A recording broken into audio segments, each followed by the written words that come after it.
Oke, yang selanjutnya ini adalah elemen A2 mengenai risk assessment. Jadi di bagian ini itu berisi seluruh kertas kerja untuk melakukan proses pengidentifikasian dan penilaian risiko serta mendokumentasikan prosedur yang dilakukan. Secara umum, di tahapan ini akan melakukan tiga hal, yaitu penentuan materialitas, mengidentifikasi risiko, menilai risiko, dan merencanakan pendekatan audit. Oke, kita buka satu-satu mulai dari A210 mengenai materialitas awal. Pada KKP ini digunakan untuk melakukan perhitungan dan pertimbangan dalam penetapan tingkat materialitas. Penentuan tingkat materialitas pada dasarnya merupakan pertimbangan profesional dari auditor. Pada kertas kerja ini ada beberapa acuan dalam menetapkan materialitas yang disesuaikan dengan kondisi klien seperti total aset, aset bersih, dan jumlah pendapatan, dan sebagainya. Materialitas ini umumnya dibagi menjadi beberapa level, yaitu materialitas keseluruhan, materialitas pelaksanaan, dan spesifik materiality. Untuk kepentingan audit, biasanya auditor juga menetapkan ambang batas nilai yang tidak dikoreksi. Oke, mungkin kita langsung ke cara pengisiannya. Pada kolom kondisi entitas, auditor dapat memilih kondisi yang sesuai dengan klien sebagai langkah awal penentuan materialitas. Angka pada kolom uraian akan terisi otomatis dari format laporan keuangan yang telah diisi. Acuan penentuan materialitas secara keseluruhan dapat dipilih dengan drop-down pada nomor 9 sebagaimana berikut. Nah, seperti itu. Kemudian setiap pengisian besar margin atau persentase harus dijelaskan pertimbangannya dalam kolom pertimbangan profesional memilih acuan, kecuali untuk penentuan besar margin ambang batas nilai yang tidak dikoreksi.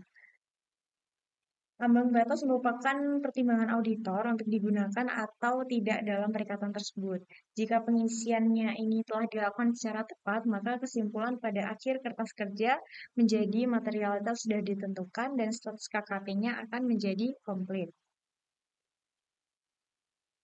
Nilai-nilai materialitas yang diperoleh dari hasil-hasil perhitungan tersebut secara otomatis menjadi dasar dalam penentuan akun-akun yang material untuk penilaian resiko bawaan dan penilaian resiko salah saji material pada kertas kerja A240 dan A260. Penentuan akun-akun material berdasarkan nilai materialitas pelaksanaan atau performance materiality atau PM. Nah, jika auditor mempertimbangkan perlu ada spesifik materiality, maka auditor dapat men-tick match apakah terdapat pertimbangan spesifik materiality. Klik tentukan spesifik materiality atau langsung mengklik mapping materialitas saldo akun. Kemudian auditor dapat menghitung pada kertas kerja A210.1 mapping akun-akun material. Oke, yang selanjutnya ini A2011 mengenai mapping akun-akun material. Kertas kerja ini digunakan untuk melakukan perhitungan dan pertimbangan dalam menetapkan materialitas secara spesifik untuk jenis transaksi, saldo akun, atau pengungkapan tertentu. Jika auditor menentukan salah satu akun sebagai spesifik materiality, maka auditor diminta untuk memilih akun-akun tertentu menggunakan drop-down pada kolom nama akun. Kemudian, secara otomatis pada tabel data-data saldo laporan keuangan dalam kolom mapping setelah mempertimbangkan spesifik materiality, bagian SM akan keluar huruf M yang mengidentifikasikan bahwa akun tersebut itu material setelah mempertimbangkan spesifik materiality. Selanjutnya, pada tabel spesifik materiality, setelah menentukan nama akun spesifik, auditor dapat menentukan tingkat margin untuk spesifik overall materiality dan spesifik performance materiality.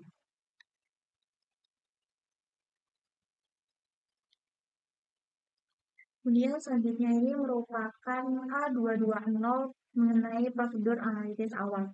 Kertas kerja ini digunakan untuk melakukan prosedur analitis awal atas laporan keuangan klien sebagai bagian dari prosedur penilaian risiko. Prosedur analisis awal merupakan salah satu prosedur untuk menilai kemungkinan adanya risiko salah saji dari suatu akun. Kertas kerja ini merupakan kontrol atas isian kertas kerja pendukungnya. Ada dua kertas kerja pendukung, yakni Indeks A220.1 mengenai analisis perbandingan data antar periode dan juga A220.2 mengenai analisis risiko keuangan. Pada A220.1 mengenai analisis perbandingan data antar periode, kertas kerja ini berisi perbandingan data laporan keuangan antara tahun sebelum dengan tahun berjalan, serta analisis dengan industri sejenis. Auditor dapat memilih tahun buku sehingga secara otomatis angka pada laporan posisi keuangan, laporan laba rugi yang akan dianalisis menjadi terisi. Angka-angka tersebut berasal dari input laporan keuangan pada tahap awal.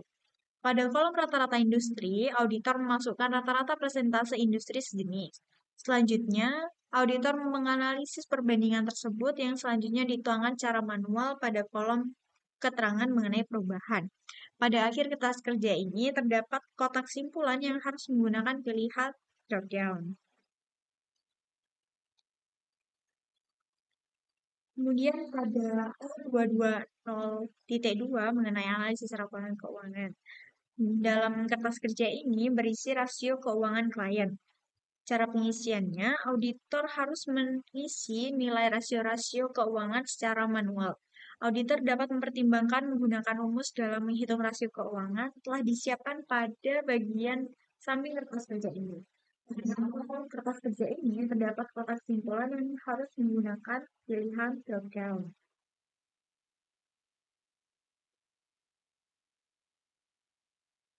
Kemudian pada A230 mengenai pemahaman entitas dan lingkungan. Kertas kerja ini digunakan untuk melakukan prosedur pemahaman atas entitas beserta lingkungannya. Pada kertas kerja ini terdapat beberapa aspek dan informasi yang diisi atau dianalisis terkait entitas dan lingkungannya. Pada indeks A230.1 ini mengenai informasi umum dan aspek legalitas. Diisi dengan uraian atau narasi kontak, informasi, dan aspek legalitas klien.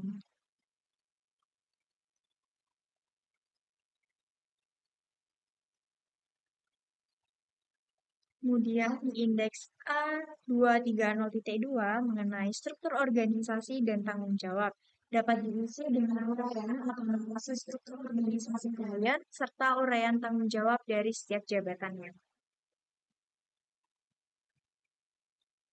Kemudian di A230.3, proses aktivitas bisnis utama dapat diisi dengan uraian atau narasi tentang proses bisnis klien, pihak berelasi, investasi pada pihak lain, pembiayaan atau pendanaan utama, pelanggan utama, pemasok utama, pesaing utama, kebijakan akuntansi untuk akun signifikan, serta informasi signifikan lain terkait bisnis klien. Di A230.4 mengenai pemahaman peraturan yang relevan bisa diisi uraian atau narasi mengenai peraturan yang relevan bagi klien. Pada kertas kerja ini, auditor harus mengidentifikasi dampak dari peraturan tersebut terhadap risiko salah saji material pada akun dengan cara menentukan akun yang terdampak. Akun yang terdampak ini dapat dipilih melalui drop-down.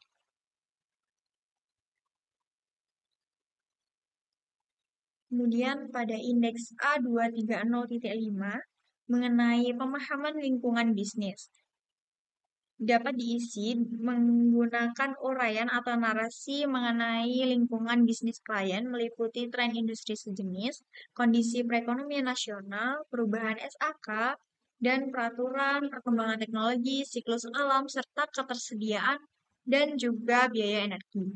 Pada kertas kerja ini, auditor harus mengidentifikasi dampak dari pemahaman lingkungan bisnis klien terhadap resiko salah saji material pada akun dengan cara menentukan akun yang terdampak. Akun yang terdampak ini juga dapat dipilih melalui drop-down seperti pada indeks sebelumnya. Pada indeks A230.6 mengenai analisis kelangsungan usaha. Dalam indeks ini dapat diisi dengan uraian atau narasi mengenai kondisi klien terhadap kelangsungan usaha klien.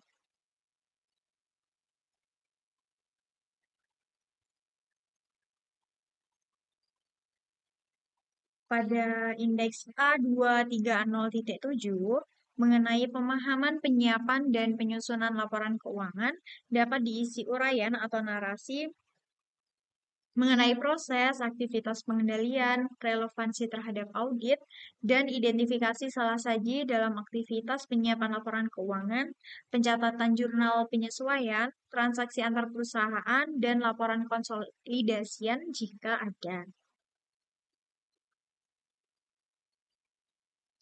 Kemudian yang terakhir merupakan indeks A230.8.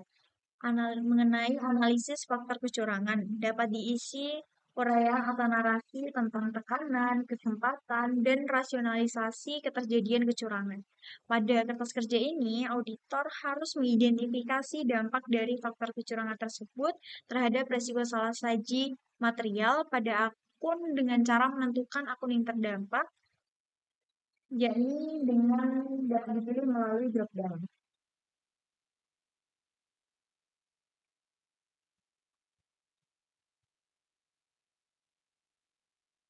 Di setiap akhir kertas kerja pendukung terdapat simpulan yang dipilih menggunakan drop down. Jika kotak status KKP menunjukkan incomplete, berarti terdapat prosedur yang tidak dilakukan, maka harus dijelaskan pertimbangan auditor tidak menyelesaikan prosedur tersebut. Pada bagian akhir kertas kerja A230 ini terdapat dua jenis kesimpulan. Kesimpulan yang pertama ini kesimpulan dari setiap kertas kerja pendukung pemahaman entitas dan lingkungan. Ini akan otomatis terisi dari kesimpulan setiap kertas kerja pendukungnya. Kemudian kesimpulan menyeluruh untuk pemahaman entitas dan lingkungan ini diisi oleh auditor secara manual. Kesimpulan seharusnya mencakup hal-hal signifikan yang berdampak pada penilaian risiko bawaan menjadi tinggi atau hal lain yang relevan berdasarkan pemahaman entitas dan lingkungan. Pada kertas kerja pendukung informasi umum dan aspek legalitas, disimpulkan tidak ada kemungkinan salah saji, sehingga kesimpulan pada kertas kerja A230 tidak terdapat kemungkinan salah saji. Sedangkan untuk aspek yang lain disimpulkan terdapat kemungkinan salah saji pada setiap kertas kerja pendukung. Dimaksud. Selanjutnya, auditor memilih tingkat risiko salah saji material dengan memilih menggunakan drop down, serta auditor memberikan penjelasan terkait tingkat risiko salah saji material, yakni H, M, atau L, yang mana auditor dapat berikan pada tingkat laporan keuangan. Kemudian pada tingkat akun ini dapat diisi ya atau tidak untuk beberapa kriteria. Dalam mengidentifikasi inherent risk pada tingkat akun akan mempertimbangkan beberapa kriteria. Yakni yang pertama merupakan transaksi yang sering terjadi. Kemudian salah saji ini yang dikoreksi pada periode tahun lalu jika ada. Kemudian yang ketiga, rentan terhadap perubahan lingkungan bisnis. Yang keempat, terdapat kontingensi yang teridentifikasi dan berdampak pada kerugian. Di samping itu juga mempertimbangkan kriteria apakah merupakan risiko signifikan berdasarkan SA 315, yakni sebagai berikut. Yang pertama, akun tersebut mendapat perhatian khusus atas akuntansi atau pelaporan. Kemudian akun tersebut juga merupakan akun yang memiliki kerumitan atau kompleksitas. Kemudian merupakan akun yang memiliki signifikansi transaksi dengan pihak berelasi. Kemudian akun tersebut juga diukur menggunakan estimasi, termasuk akun signifikan yang tidak rutin dan rentan terhadap fraud risk. Cara pengisiannya, jika salah satu faktor tersebut di atas teridentifikasi, maka auditor harus memberikan tanda ya pada menu drop-down sebagai tanda bahwa terdapat risiko inherent. Selain kriteria rentan terhadap fraud risk karena terisi otomatis, seluruh kriteria di atas harus auditor pilih menggunakan drop-down. Setelah mengidentifikasi salah satu faktor di atas, auditor selanjutnya harus menilai atau mempertimbangkan dua atribut mengenai resiko, yakni likelihood dan magnitude dengan menggunakan pilihan H atau L untuk menentukan apakah tingkat risiko inherent tersebut. kolom IR yang telah diidentifikasi dan dinilai secara otomatis terisi penilaian secara keseluruhan resiko inherent risk tersebut. Pada kolom termasuk resiko signifikan terisi secara otomatis. Akun teridentifikasi signifikan jika likelihood of risk occurring dan magnitude of risk diidentifikasi high, serta akun teridentifikasi memiliki salah satu faktor sebagai berikut. Mendapat perhatian khusus, memiliki kerumitan atau kompleksitas, dan diukur menggunakan estimasi. Auditor juga dapat menambah informasi lain yang relevan di luar 11 faktor tersebut. Jika menurut pertimbangan profesional auditor terdapat resiko inherent yang tinggi yang belum termasuk ke dalam kriteria tersebut, hal ini dapat diisikan pada kolom faktor resiko signifikan lain. Keterangan likelihood adalah ukuran seberapa besar peluang atau kemungkinan terjadinya salah saji akibat dari resiko tersebut. Contohnya, jika transaksi yang sering dilakukan sehingga penjurnalannya sering dilakukan, namun besaran kecil. Hal ini dapat menyebabkan hasil likelihood menjadi high atau H. Kemudian magnitude merupakan seberapa besar dampak keuangan atau monetary impact yang ditimbulkan jika risiko itu menjadi kenyataan. Contohnya, jika transaksi jarang dilakukan namun besaran nilai besar secara melewati materialitas, maka hasil magnitude dapat menjadi high. Pada akhir kertas kerja 240 ini terdapat simpulan yang dapat dipilih menggunakan drop-down. Jika auditor membuat simpulan bahwa analisis tidak dapat dilakukan, maka auditor harus mengisi penjelasan sebab dari hal tersebut. Jika kontak KKP statusnya incomplete, berarti auditor belum memilih drop-down untuk simpulan kertas kerja tersebut. Otomatis pada kolom kesimpulan evaluasi pengendalian internal, auditor harus mengisi kertas kerja evaluasi pemahaman pengendalian terlebih dahulu. Selanjutnya, berdasarkan penilaian seluruh komponen pengendalian tersebut, auditor harus mengisi terkait di efisiensi dari pengendalian. Jika terdapat defisiensi signifikan, maka auditor harus melanjutkan dengan melengkapi kertas kerja A2701 terkait komunikasi kepada pihak yang bertanggung jawab atas tata kelola dengan cara klik link A270.1.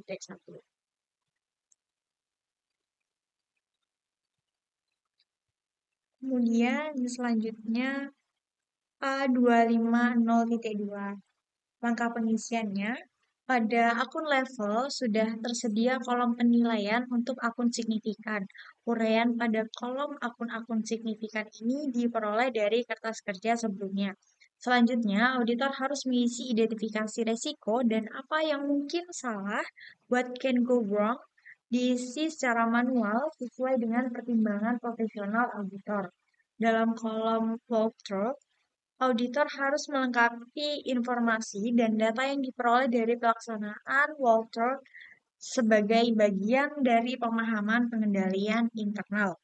Mengidentifikasi aktivitas pengendalian yang relevan dengan siklus tersebut yang secara umum dapat diisi dari drop-down berupa otorisasi, penelaahan kinerja, pengelolaan informasi, pengendalian fisik, dan pemisahan tugas. Informasi terkait aktivitas pengendalian dapat diperoleh dari SOP yang dimiliki klien atau fakta yang terjadi di perusahaan. Kemudian, mengobservasi pelaksanaan aktivitas pengendalian di lapangan dan menilai kesesuaian dengan SOP yang dapat dilakukan melalui walkthrough. Auditor kemudian menulis dokumentasi yang diperoleh atau dinilai dalam proses pengendalian tersebut. Auditor kemudian menentukan akun yang terkait dengan pelaksanaan aktivitas pengendalian tersebut. Akun akan otomatis muncul dalam drop-down sesuai dengan format laporan keuangan yang telah terisi. Dari hasil analisis tersebut, selanjutnya auditor menentukan apakah akan mengandalkan pengendalian atau kontrol yang ada. Kemudian, analisis TOC untuk menentukan apakah aktivitas pengendalian ini efektif atau tidak efektif. Kolom result akan terisi secara otomatis sesuai dengan pilihan dan terhubung dengan link resiko pengendalian pada kertas kerja A260 mengenai resiko salah saji material.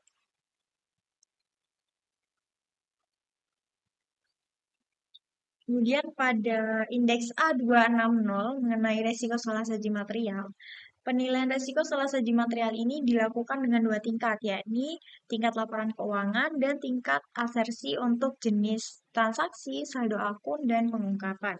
Pada tingkat laporan keuangan,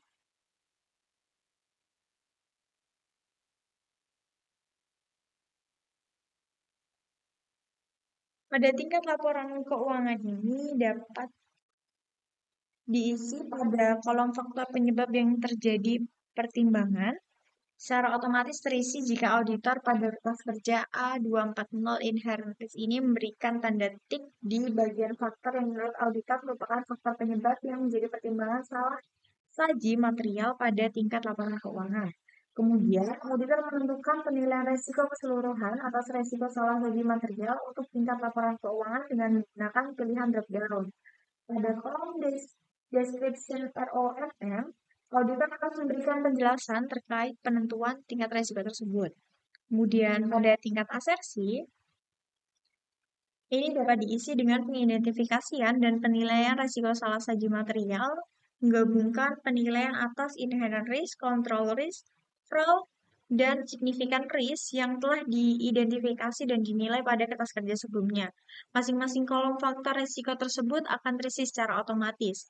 Penentuan ROMM juga mempertimbangkan nilai materialitas akun yang telah ditetapkan pada kertas kerja materialitas.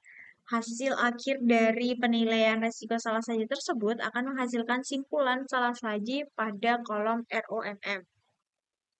ROMM pada level asersi ini untuk saldo transaksi terisi secara otomatis, dan untuk penyajian dan pengungkapan, setiap akun harus ditentukan asersi mana yang relevan dan pengisian menggunakan pilihan drop-down.